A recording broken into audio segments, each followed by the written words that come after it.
条路上倒下的未必是我。 Ло Фэн наконец понял, почему рассказ Духа Белых Крыльев показался ему подозрительным. Чтобы разобраться во всем, он начал общаться с духом своих крыльев Ши-У. Поскольку тот только недавно родился, разговор оказался долгим. Но вскоре Ло Фэн узнал важную тайну. Оказалось, что крылья Ши-У были лишь частью гораздо более крупного сокровища. Когда-то их владелец обладал 6 парами крыльев, и каждая из них выполняла свою особую функцию. Белые крылья, находящиеся перед Ло Фэном, были центральной частью всего артефакта, поскольку внутри них находился источник, ядро, похожее на двигатель, питающий всю систему.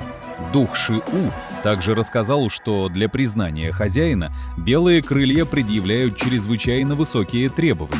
Рыцарь Вселенной должен обладать силой воли на уровне высшего мастера Вселенной.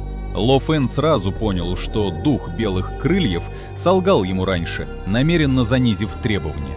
Более того, Ши-У предположил, что тот вообще не собирался признавать его хозяином и, возможно, хотел уничтожить. После этого Ло Фэн решил отказаться от поспешных действий и начать терпеливо ждать. Он продолжал тренировать силу воли рядом с крыльями, используя их давление как способ закалки. За это время дух Ши-У становился все умнее и постепенно восстанавливал фрагменты своих воспоминаний. Прошло несколько лет.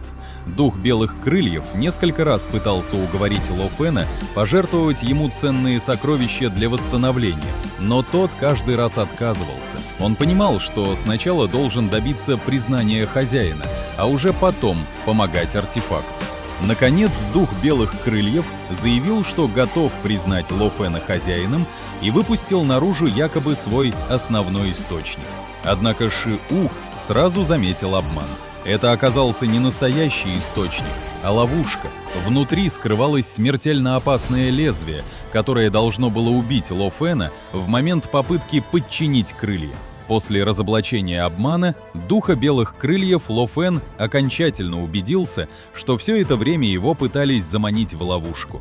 Если бы не помощь духа крыльев Ши-У, он мог бы принять поддельное ядро за настоящее и погибнуть. Чтобы проверить свои догадки, Ло Фэн сделал вид, что поверил словам духа белых крыльев. Тот продолжал убеждать его слиться с якобы главным компонентом артефакта, но Ло Фэн отказался рисковать и вместо себя отправил на проверку тело Моша. Как и ожидалось, ничего не произошло. Это окончательно доказало, что перед ним была подделка. Тогда Ло Фэн прямо обвинил духа во лжи. Он подробно объяснил все противоречия в его рассказе. Сначала тот утверждал, что отчаянно нуждается в помощи для восстановления, а затем называл настолько жесткие требования к будущему хозяину, что большинство кандидатов сразу бы отказались. Поняв, что обман раскрыт, дух белых крыльев перестал притворяться. Однако Ло Фэн не собирался уходить с пустыми руками. По совету Ши-У он активировал свои крылья Ши-У.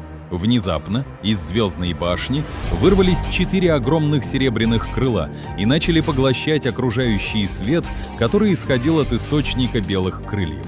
Для духа белых крыльев это стало настоящим кошмаром. Он пытался остановить процесс, но был бессилен. Бесчисленные световые клинки устремились к крыльям Ши-У и начали сливаться с ними. Чем больше энергии они поглощали, тем сильнее становились. Вместе с этой энергией к Ши-У возвращались утраченные воспоминания. Он вспомнил, что в далеком прошлом все 6 пар крыльев составляли единое сокровище невероятного могущества. Во время древней битвы артефакт был почти уничтожен. Белые крылья получили внешние повреждения, а остальные части были разрушены изнутри. Поглощая все больше света, крылья Ши-У стремительно восстанавливались. Их размеры росли с невероятной скоростью, от миллионов километров до целых световых лет. А дух белых крыльев в отчаянии наблюдал, как его энергия уходит к другой части некогда единого артефакта. Так Ло Фэн сделал первый серьезный шаг к получению полного наследия легендарных крыльев.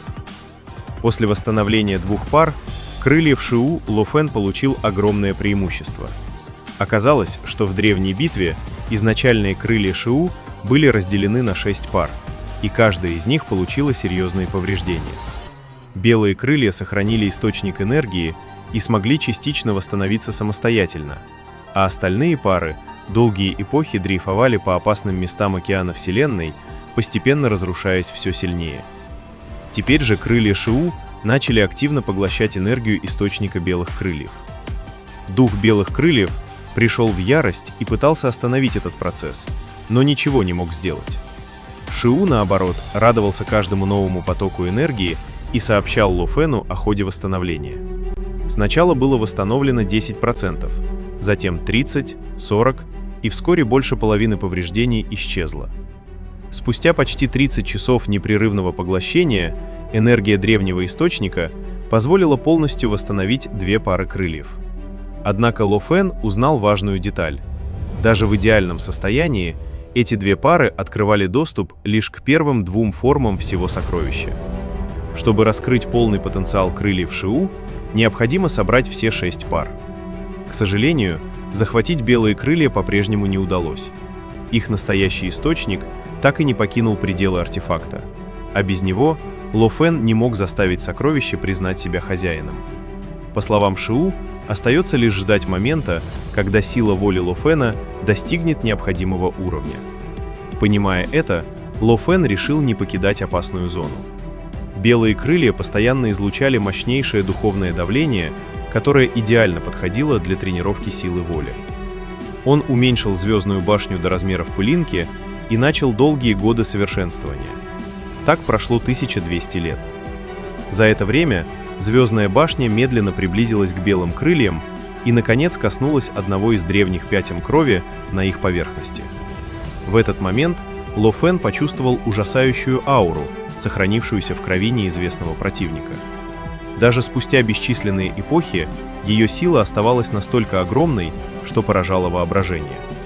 После 1200 лет тренировок Ло Фэн значительно укрепил свою силу воли, однако ее все еще было недостаточно, чтобы заставить белые крылья признать его хозяином.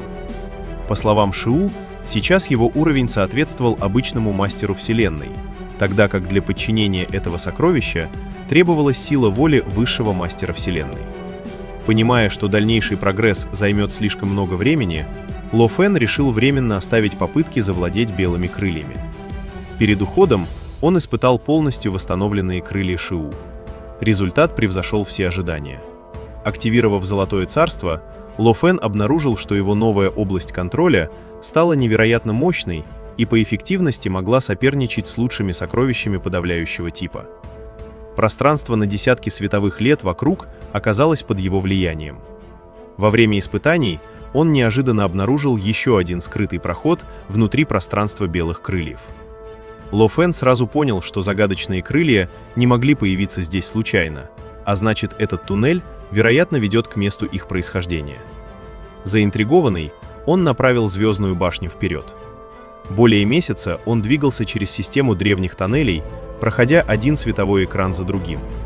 По пути становилось все жарче. Даже тело Моша, обладавшее силой рыцаря Вселенной, едва выдерживало окружающую температуру.